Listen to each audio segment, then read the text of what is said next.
And it looks like we are live. Welcome back to another episode of the Manny Wolfe Show. Today I have with me a friend, colleague, and fellow broadcaster, Adam Cox.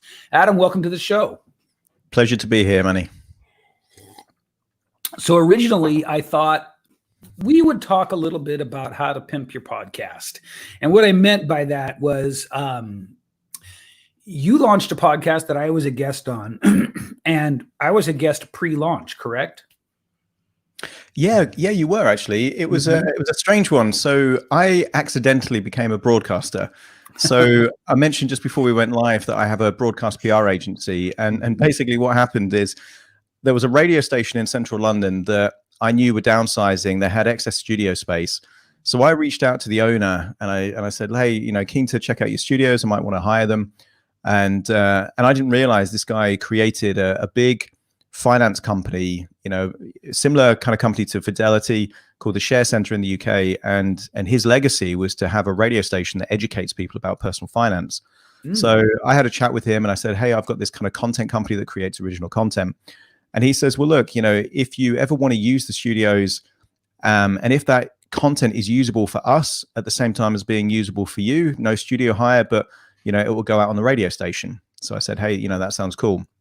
Yeah. And then literally a week later, there was this huge cybersecurity company, and they had the vice president of kind of security talking about how hackers and scammers exploit the psychology of our emotions. So greed, curiosity, all these kind of fear, to use that emotional state to kind of then extract money or leverage from them. So I had a 25-minute chat with this guy, and it went out on the radio station, and then I get like literally a flurry of emails saying, when's the next episode? So I never intended to be a broadcaster, but I was doing that show I still am doing that show on a personal finance radio station, the only one in the UK that's national. And the show was called Modern Mindset because I was looking at the psychology of finance and business rather than just personal finance. And I love personal finance, but I'm more interested in psychology. So it overlaps. And then basically what happened about 6 months ago, they did something that, in my opinion, I didn't really agree with. They put a paywall on the radio station, and I knew that would immediately decrease the amount of audience. But I love having good guests on the show and that kind of stuff. So basically what happened is I thought, I'm going to repurpose all my old episodes, plus reach out to new people, keep the Modern Mindset brand, but do it as a podcast rather than a radio show. So yeah, weird, but I accidentally became a broadcaster. It wasn't my ambition or intention, but I love doing it. Yeah, no, it's a lot of fun. And the thing that I thought sort of got my attention was I did your show only a few months back prior to launch. And since then, you have landed some really impressive guests.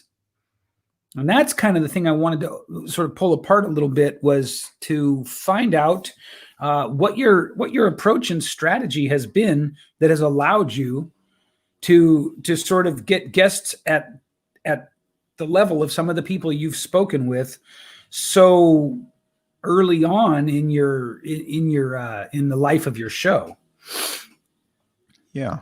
So that originally, I mean, the podcast was launched following like doing it for about 2 years on kind of a national radio station. So having that national radio station enabled me to get, sometimes big brands use celebrities and high profile people as ambassadors to communicate their message.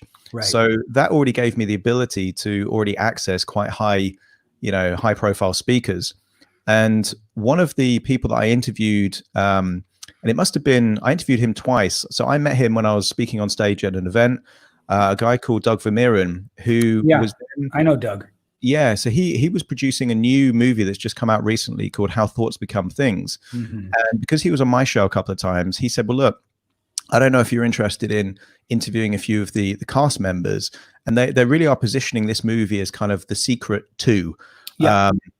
So some of the people that are in this movie, Dr. John DeMartini and various other people, he said, hey, would you be interested? So I thought, yeah, absolutely. Because I'm interested in that kind of stuff anyway. Yeah. My whole thought on the law of attraction is that, there's parts of it I believe in, but the idea that you can just look at a vision board and will yourself to have a mansion and a Ferrari, I think is bullshit. So I wanted to quiz these people and say, right, how much of it is actually, doing what's necessary to actually kind of make the idea you have in your head real. So it's a combination really of kind of having a reasonable network, reaching out to people, but also being known for someone that, can have reasonably good interviews with someone. Because sometimes, and you'll have experienced this, Manny, sometimes people that do podcasts, it's all about their ego rather than finding some good content. Sometimes. And, well, a lot of the times, and the questions are kind of, so tell me about your story, and it's just, and there's no engagement, there's no rapport. So, I think once you've done it a little bit and then you're kind of known as a safe pair of hands, then you get referred to and recommended to other people, which definitely helps. Yeah, that I like. Well, first of all, let me say, as I imagine I have done hundreds of interviews now at this point. And it is a small minority who have, I would say, any sense of what a conversation should feel like. I can't tell you how many times I could have just had a stand-in read my story for an interview and they never would have known the difference. So I agree with you there. So it sounds like, other than sort of starting off with a pretty nice network and a couple of good connections, at this point, there is no secret that you have, unfortunately, for the listeners. You don't have a hack for us. Yeah, I mean, I would say that the hack, if there is one, is playing to the ego of the of the person that you want to interview. So and also relevancy. It helped me in terms of getting some high profile guests to say that I'm on a national radio station in the UK and the only radio station that deals with finance and business. So that's the kind of thing that elevates it, because no offense to a lot of podcasts, but the audiences are tiny. So you can't really leverage the audience of that if you have a podcast, but you can leverage the relevancy. So depending on what your podcast is called, you can do that. So how I play to the ego and the relevancy. Well, everyone has unique ways of thinking about stuff. So my podcast, Modern Mindset, enables me to say, well, but what's your take on that? What's your unique strategies? What's your belief systems that other people could adopt? And the intro to my podcast is, again, it plays to the ego of the potential guests, because the intro is picking the brains of the world's leading minds. So anyone that hears that is like, oh, the world's leading minds. So again, it makes them want to be a kind of a part of that.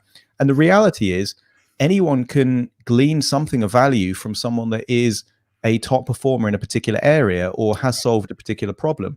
So I think there needs to be a payoff for the audience, but it also needs to give the person some value as well. So a lot of other podcasters do it as well, but what I do is I create unique artwork for each and every episode. And what that does is it encourages them to share it on their own social media channels and that kind of stuff. So they know if they're a guest on my show that, one, I've got, it's going to go out on the radio station as well as the podcast, but equally they're going to get shareable content. And it's, if they listen to any of the other ones, they have a reasonable assumption that it should be a good conversation where they're going to be able to deliver their message. Yeah, I think that, well, back to so tell me about your story. You've got to give each person, each guest, a little bit of room to, I mean, it sounds so silly to say, but to shine. Right. And if you're stuck in your script and you're stuck in your sort of like your conversational agenda, I think that you limit your opportunity to do that. Who are some of your podcast hosts that you really sort of like, or maybe even would want to emulate in their interview style?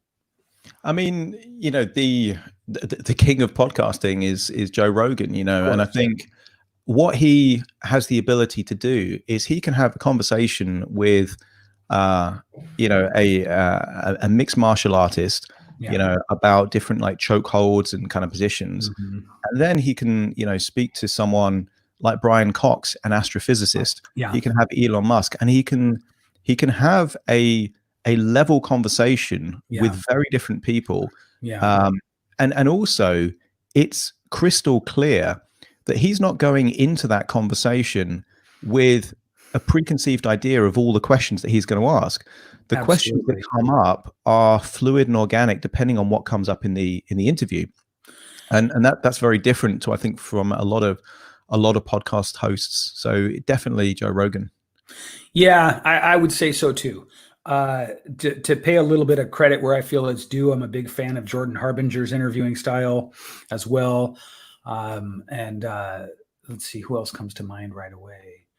It's funny, I don't like, as I'm sure if you were pressed, you'd agree, I don't like many podcasts. The good ones are great. And I think Joe Rogan, of course, would be he's at the top of the pile right now. I listened to him interview Elon Musk, and then David Lee Roth, and then a fighter, and then Kevin Hart, and he holds his own with all of them. Oh, he does. I listened to the second Kevin Hart one 2 days ago. It was a great conversation. It was, and you feel, and I think a good podcast host makes the audience feel like they're in the room with them. Yeah. Like they could be kind of having that kind of conversation with them. Yeah.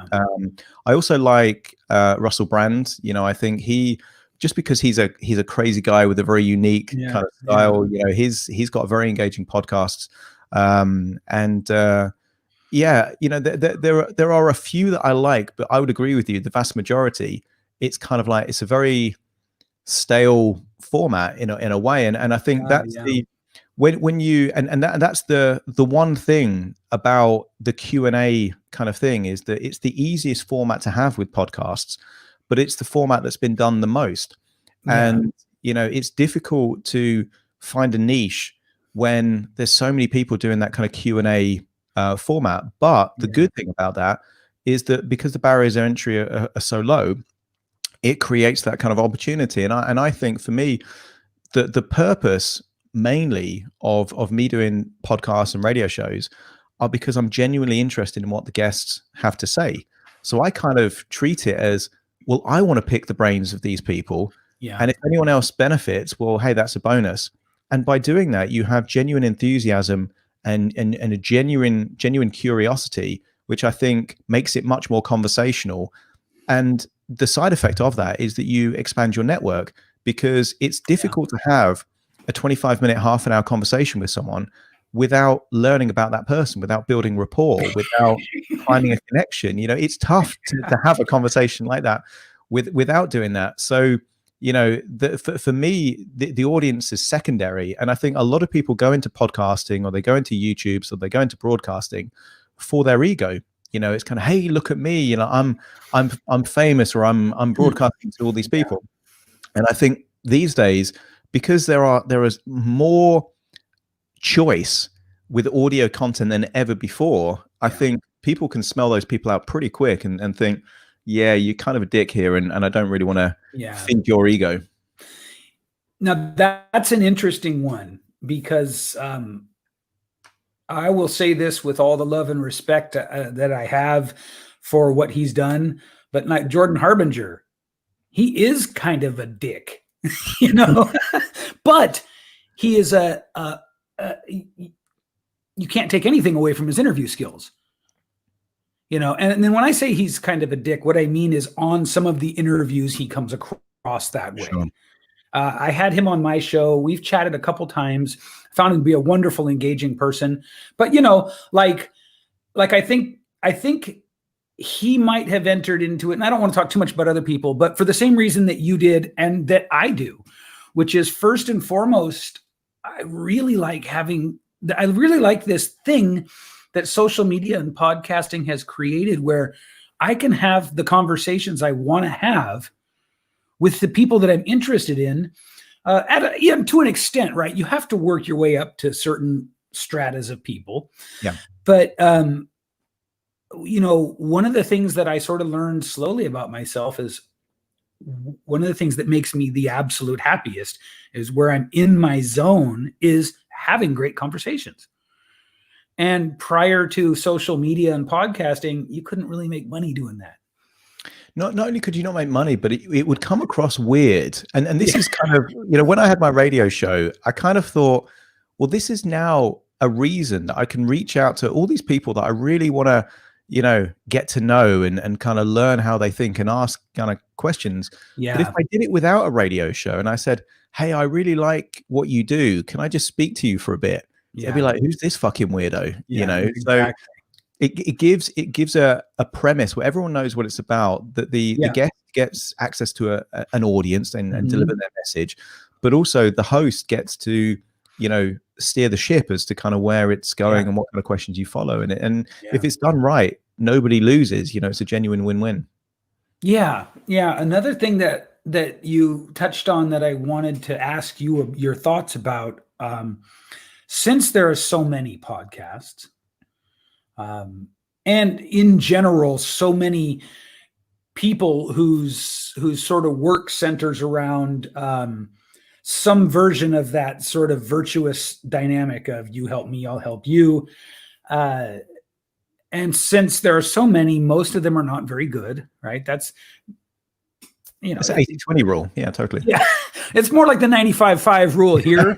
However, and I think that Cialdini talked a lot about that in Persuasion, where he said the 80-20 rule is seldom only 80-20. Yeah. But so do you believe that, what are your thoughts on the importance of just being good at the art form?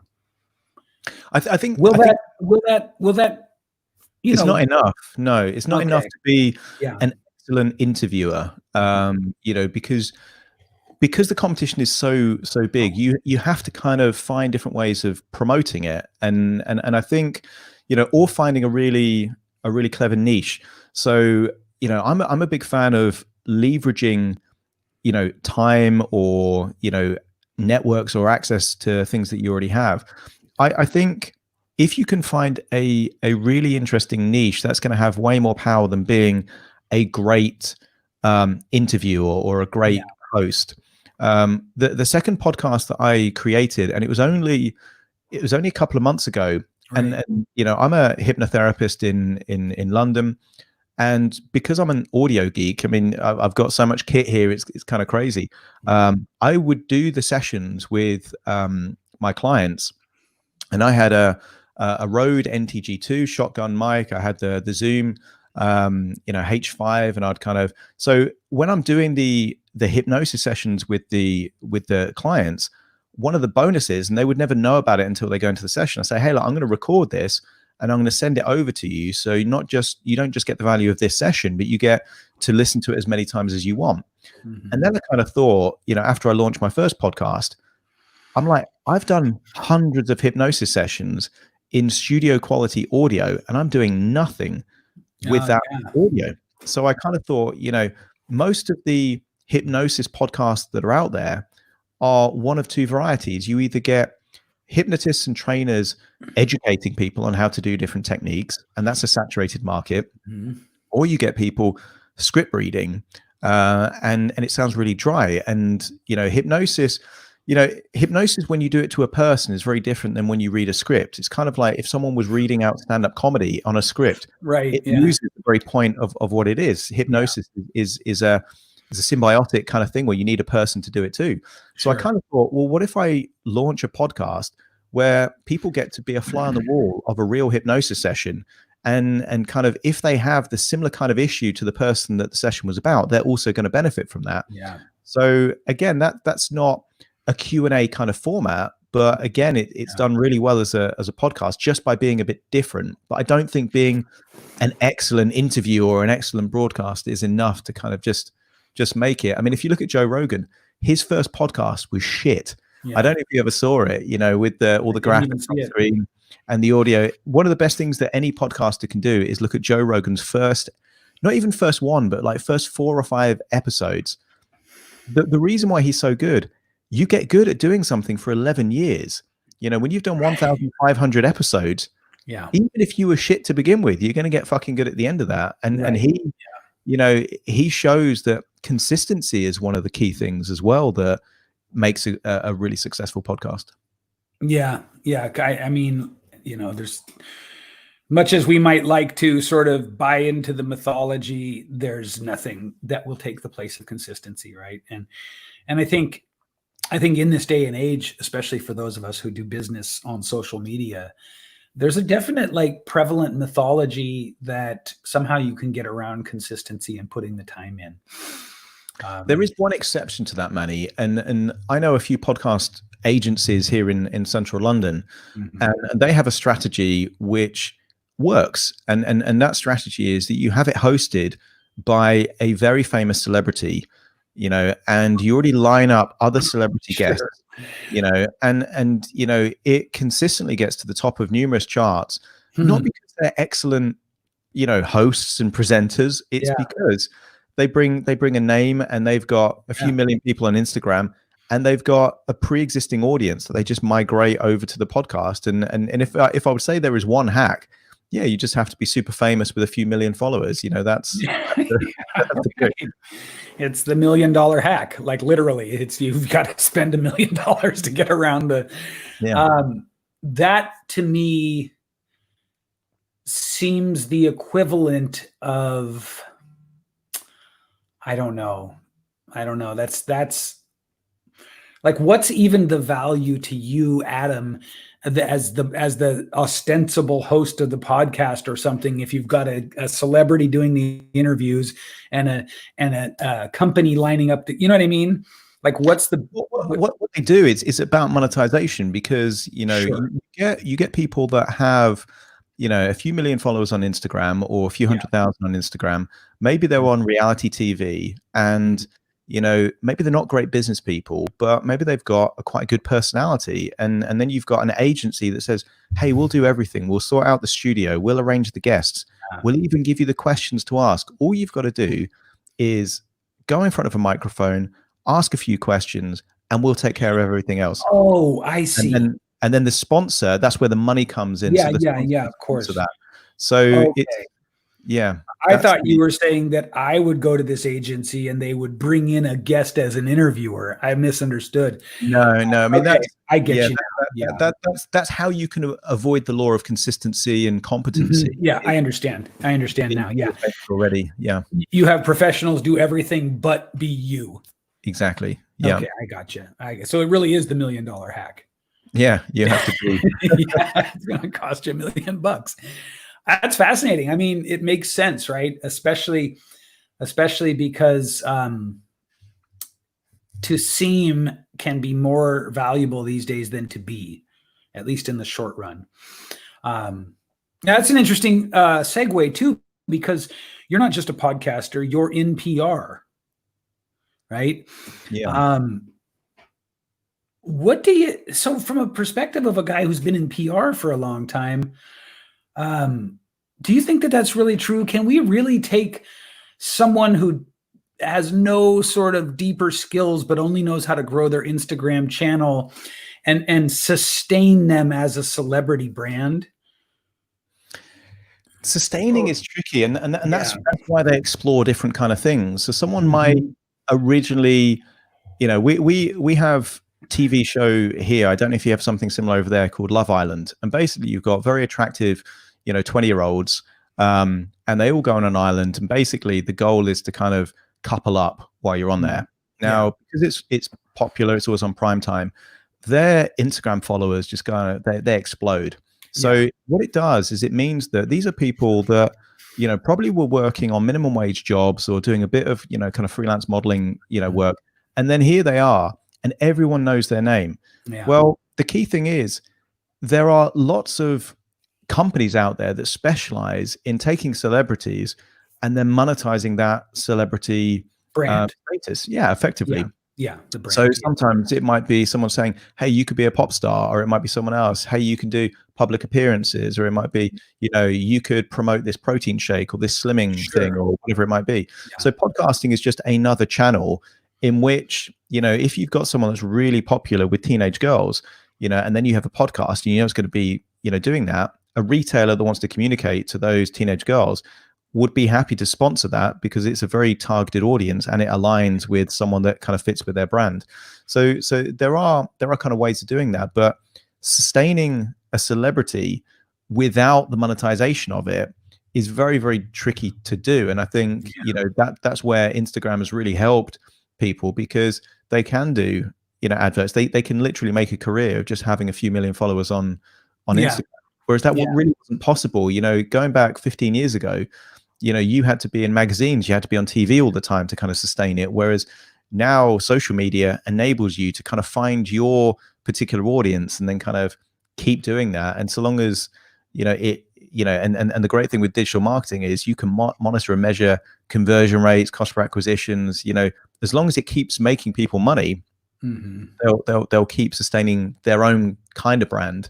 But, podcasting, I think is a bit trickier, and you tend to see that they might do a season or two of podcasts, but if they're really not good, because again there is so much choice, well, the audience is just going to find someone that they do connect with and move away from that one, and they'll again just be a flash in the pan.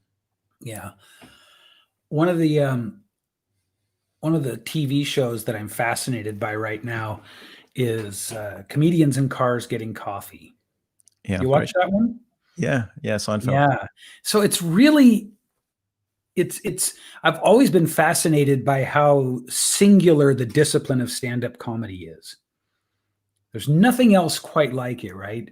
And the reason I bring that up compared to this is because he's always talking with his guests about how there's no way to fake it. It's just right there. It's just, it's like trying to fake being a good street fighter. We're going to figure out pretty quick. Yeah, totally. Whether you're actually good or not. It's only going to take a couple of seconds to get to the bottom of that mystery. And it seems like I'd like more of that immediacy and that truth to sort of be present in this world that you and I work in, I don't know that there's much you and I can do about it here in this conversation, but I think the interesting thing is, and I mean that's a great show, and it basically is. It's a podcast format, but it happens to be them driving around in fairly cool cars with unique guests, and that's the thing that celebrities and someone like Joe Rogan and Jerry Seinfeld can do. They can, and David Letterman, they can get excellent guests. That's one of the key things you can do, and the caliber of guests can dramatically increase. I did an April Fool's joke where I pretended there was a guy that worked for me who did a half decent impression of a naturalist, David Attenborough. So I just interviewed him and then pretended, and that was at the time it was my most popular podcast, because people were like, wow, you've managed to get David Attenborough. It was a prank and a few people got really pissed off with me, but effectively it's that taught me that the better caliber guests you get, then the more it works. And someone like Joe Rogan, he can have top comedians, he can have Hollywood A-listers in his studio all the time, but then that gives him the ability to make, when he interviewed Jordan Peterson, he wasn't that well known at that point, but because he had the audience, again, it was a fascinating conversation, but they both benefit from that. And I think the goal of getting high caliber guests, sometimes it's just good timing, sometimes it's an in that you've got or whatever it might be, but that can make the big difference, because once you've got one, what I would do, and sometimes what I do when I'm interviewed on podcast, I look at the previous guests and say, right, how many of these people do I recognize? And if I don't recognize any, then it's kind of like, I know it's, I kind of think of it differently. Whereas, when you've got high caliber guests and it's like, oh, they're an author, I've seen them before on a stage or whatever else, then you start thinking, okay, you take it seriously. And then that becomes leverage to get more. So the game really is, as you say, leveling up to kind of get better and better, guests. But yeah, it's an interesting one. The downside though, particularly in personal development, is that a lot of people that, have written a book or speak on stage, they've got their material ready made. When I interviewed John DeMartini, this guy speaks like 300-400 appearances every single year. This guy is nonstop speaking. So I kind of knew that pretty much whatever question I ask him, he's got the ability to kind of step into material that he said on stage consistently. Exactly. So the thing is, he's going to be a reliable guest with interesting things to say, because it's the kind of thing he says all the time. But the tricky thing sometimes is to try and get something new out of someone like that. The value of having someone that is a little less experienced.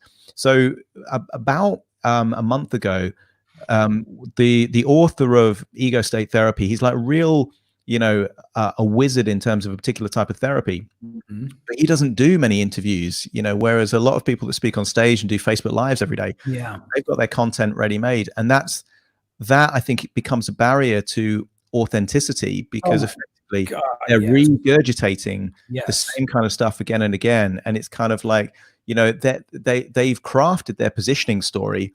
So when you hear Tony Robbins talk about being in a 400 square foot apartment in Venice and washing dishes, he said that thousands of times, and people are learning a similar kind of skill to, and it almost becomes too slick, and that takes away the connection with the audience. I could not agree with you more, man. Oh, that feeling when you can't remember a word and then you remember it? That's the kind of relief I just got from hearing someone else talk about that. Like, so when I first was making the rounds podcasting, it was because I had released my book. Everybody wanted to know my life story. I mean, there's something to be said, especially 5 years ago, for the format of just talking about someone's backstory. It's done to death now, and it was never done that well by most people, as with everything, because of the 80-20 rule. But I got to the point as the guy being interviewed where it's like, I could do these things in my sleep now. And I've shared them on stage. It was like you were telling my autobiography of my experience growing my own personal brand just now. And so I've interviewed the bulk of people I've interviewed, and this has partly been by design, have been just my colleagues and my peers.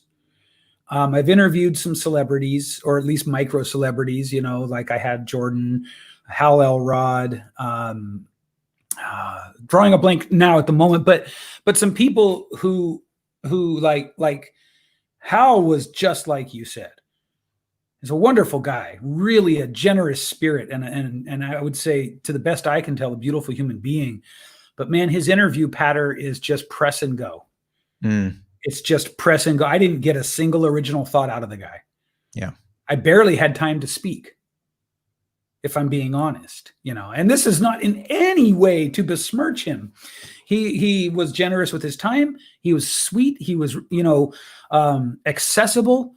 But when it came time for the interview, it was the Hal show, man. And man, he was just on the side. I might as well have been a sock puppet. It did not matter that I was there,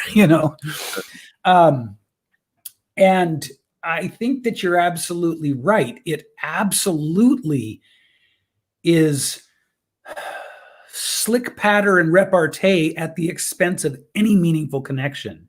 Sure. Since then, I've gone on to interview, I don't know, dozens of authors, dozens of speakers, and yeah, man, you really got something there. It's like, it's maybe the thing you have to be aware of as you sort of try to ascend the level of celebrity that you're interviewing.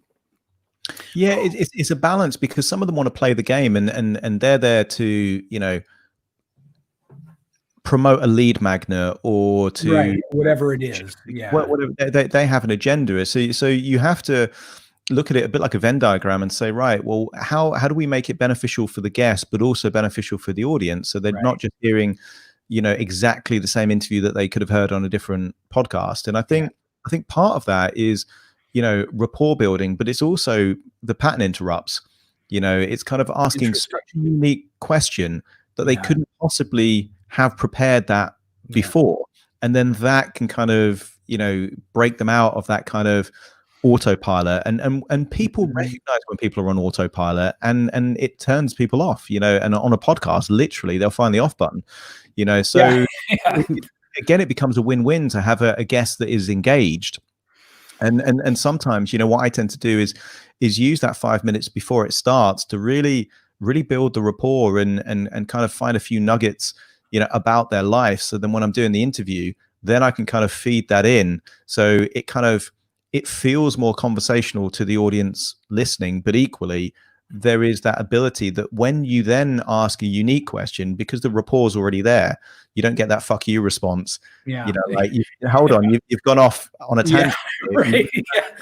This wasn't on the approved script. Yeah, exactly. But a lot of the time with podcasts, it's not as controlled as if you're interviewing an A-list celebrity to promote a movie, and there's like 3 publicists just off camera.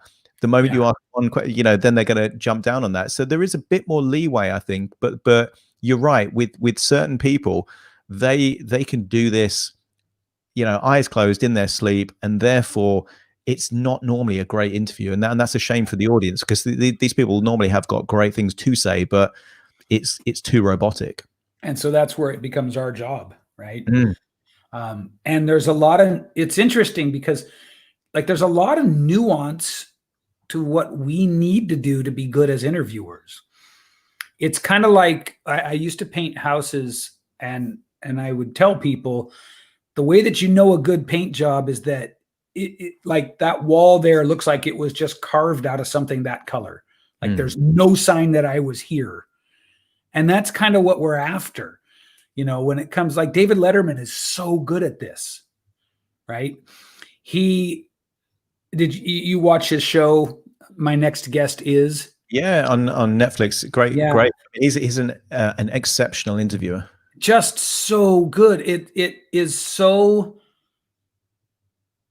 natural. You don't see any of the pulleys or springs or levers. It's just all unvarnished, you know. And I thought he got powerful stuff out of Kanye West, of all people. You know, and Kim Kardashian. That's the first time I saw her as a human being. You know, I mean, because all she is a social media persona. That's the thing. The higher up you go in terms of guests, the more polished and media trained they are. Right, exactly. And the more able they are to stay on script. And I think, I don't know if you're familiar with Louis Theroux as the kind of investigative journalist, but his style is that he builds such a strong relationship with, you know, normally quite strange and unusual people, so that they are then willing to reveal what their true thoughts are. So to begin with, they've got this kind of barrier, this kind of defense.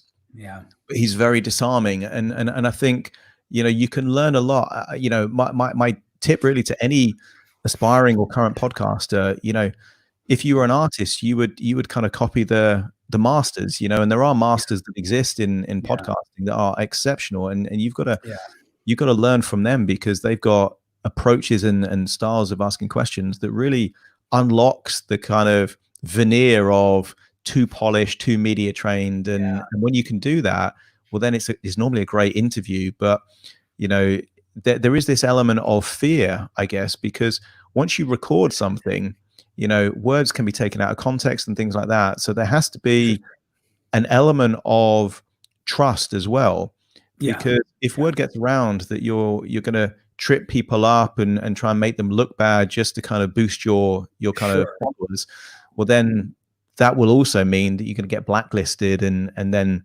nobody would want to be in your show.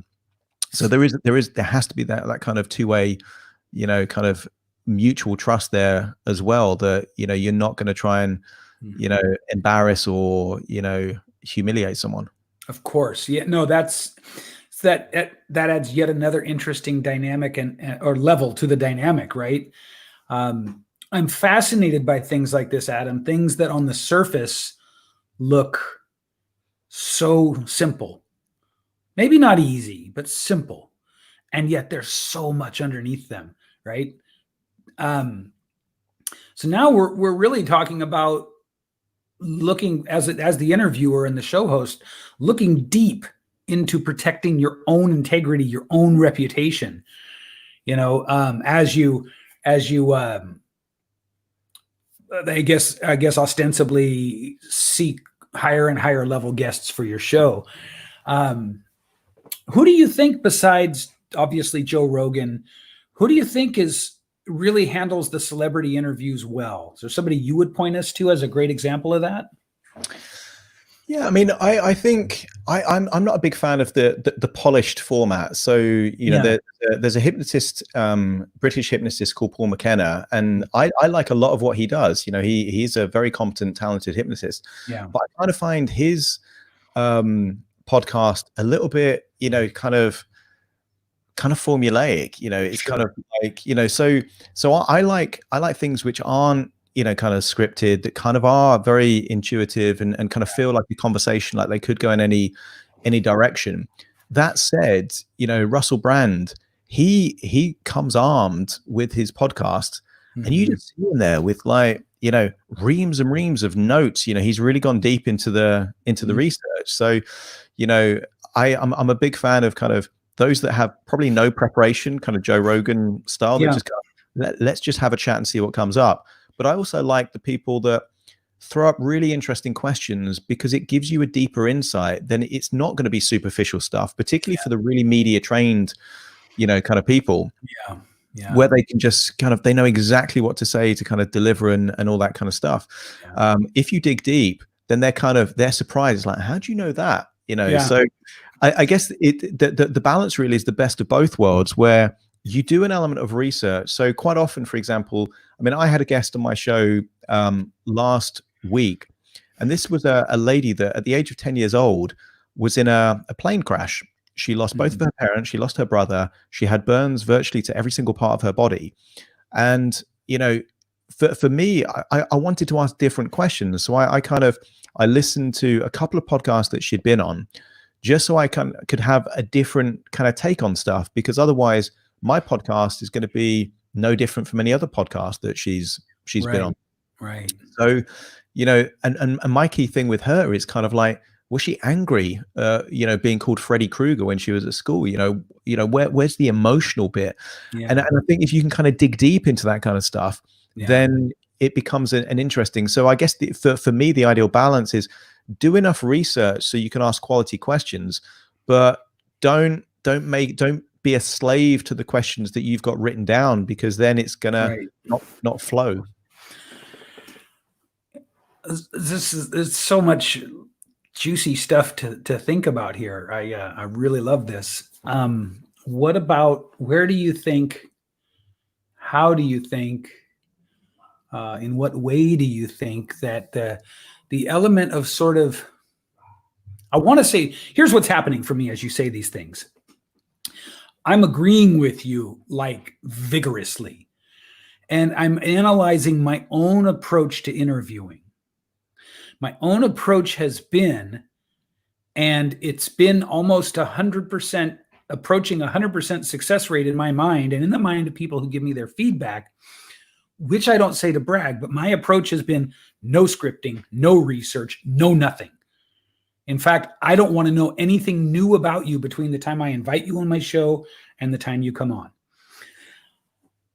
I feel like a couple of things. I feel like I've been incredibly lucky, right?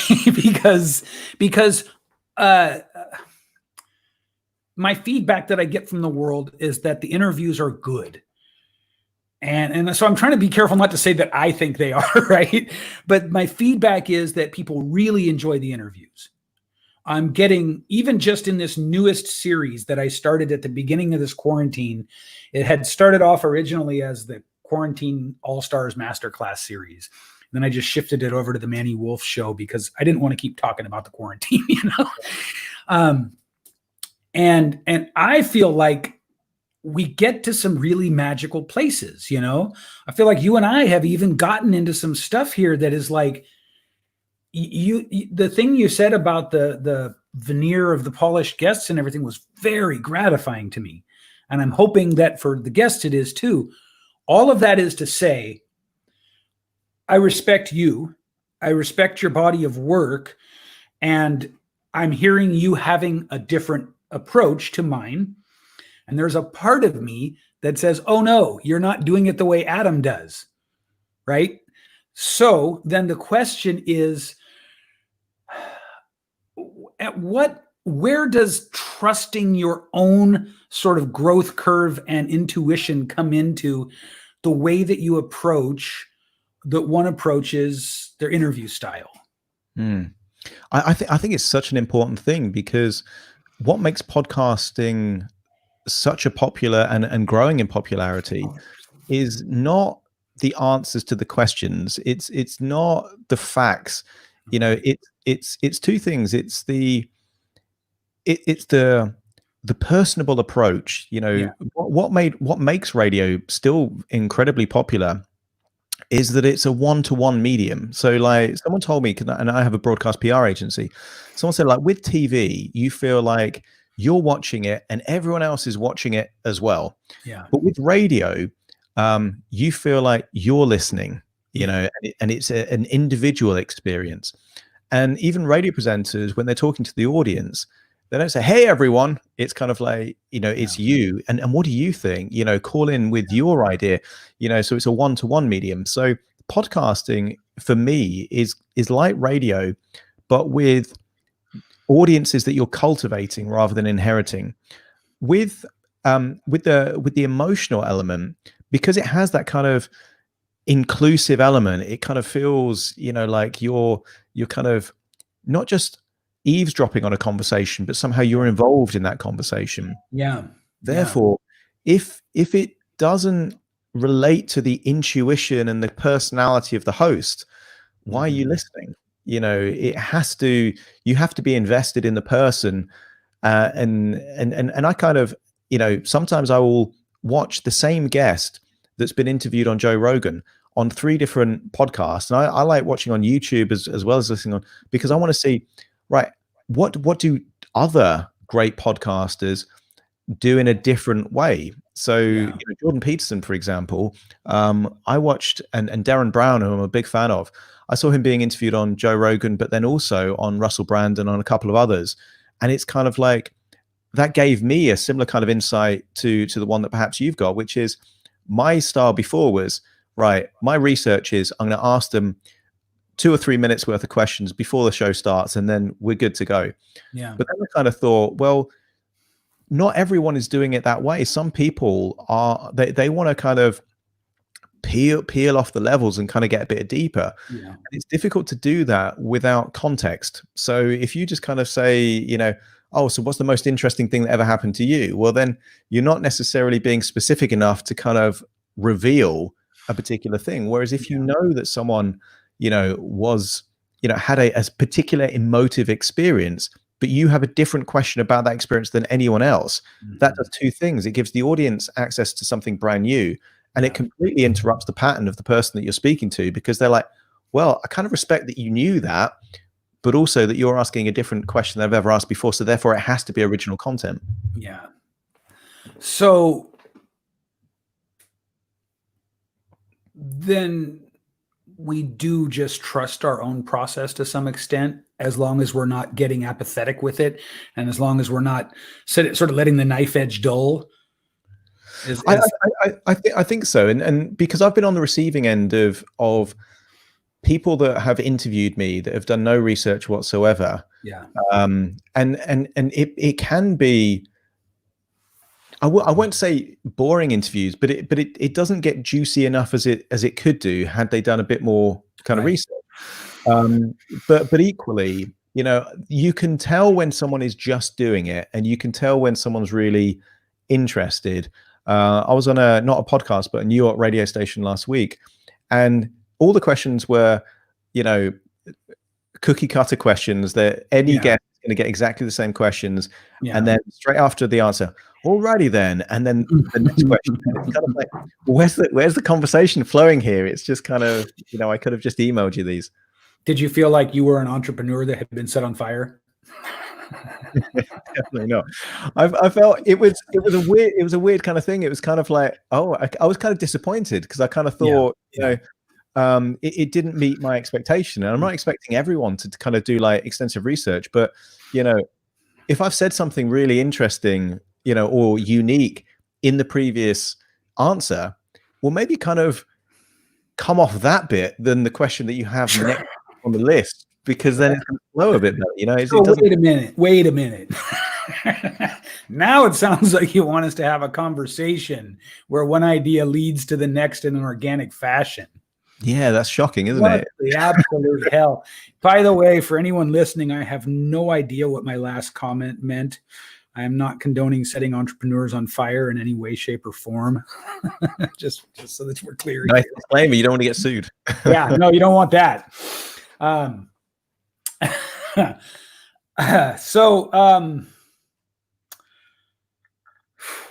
Just take a little breath here. Just take a moment to reset after that passive-aggressive bashing. I'm loving that this is where this is going, because I feel like some of the early players in the podcast space really did set a precedent of a very formulaic kind of interview, a very formulaic flow. I don't think I will ever willingly do another episode of a podcast that has 3 lightning round questions at the end. As an example, I've done a lot of those, and obviously they all came from one place. But all that I keep thinking about as we're having this conversation, as I said, I've done many, many, many, many interviews, all based around basically a summarization of my book. That's what it really was, right? Out of those, I had precisely one person who took the time to have his assistant go through the book and summarize it. And I'll never forget that feeling. And I think as a guest, at least, maybe, I don't know as a listener how this affected people, but as a guest, he asked me a question that was deep and insightful and personal right from my book. And I remember just feeling like, wow, like I didn't see that coming. And I remember the feeling of the entire conversation from my end changing after that moment. I think that we don't all, especially as hosts, maybe want the same thing. And I think you alluded to this earlier from our shows, right? They have different objectives. They have different agendas. Let me say this in sort of like wrapping this up, because we're coming to time now. I really have loved where this conversation has gone. And it's sort of meta, because not only did we go organically and go in a very sort of supple way, but we did that while talking about how much you value that. You know what I mean? And I think that's a very cool thing. Tell us where we can go find out more about you. We'll give you the gratuitous sort of end of the show, plug. So share that with us. And then let me just say, Adam, thank you so much for coming on the show. Thank you for sort of, having faith that the conversation would go in a meaningful way. And I feel it really did. I thought you did a wonderful job. No, thank you. No, appreciate being a guest today, Manny. I really appreciate that.